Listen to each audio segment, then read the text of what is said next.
with the Coral Gables Democrats.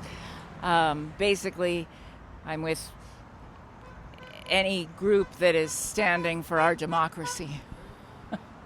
I saw this demonstration online and was really moved by it and wanted to do it.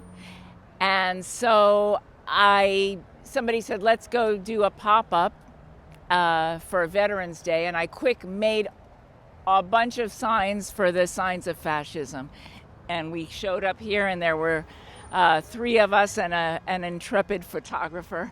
And we just stood here and held our signs. And then the next one, there were 40, and the one after that, there were 76, and then 78, and then the last one was about 40 again, and this one, I think we have maybe 12 or 13. We switched the weekend. I don't know if that was a contributing factor, but anyway, we don't have the crowd this time. Because I find that there are still some people that are just not comfortable with being in public with their views. But I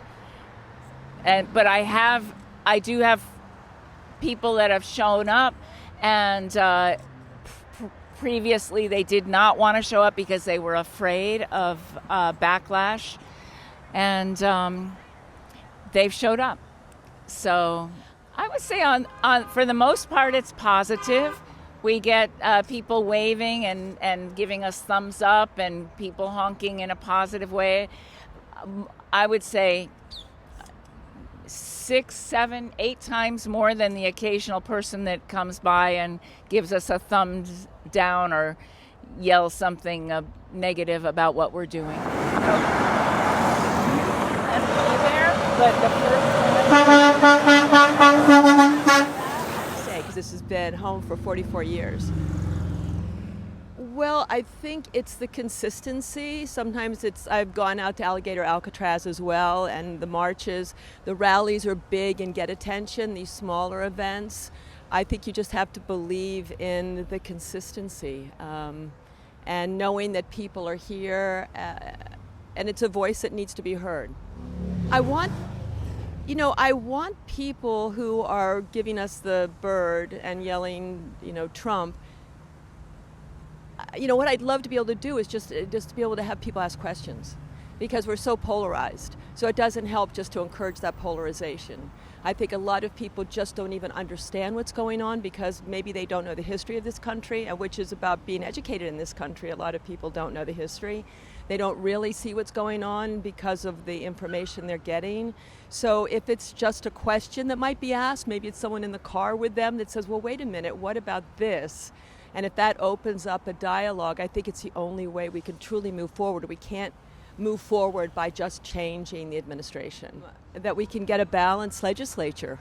I don't want it just to turn Democrat. Again, it doesn't work to have the seesaw, but to really get enough Democrats in there that we can have have dialogue within the legislature, but definitely a Democratic governor. And that will change a lot of the policies that Miami-Dade can actually implement, depending on what they can pull back.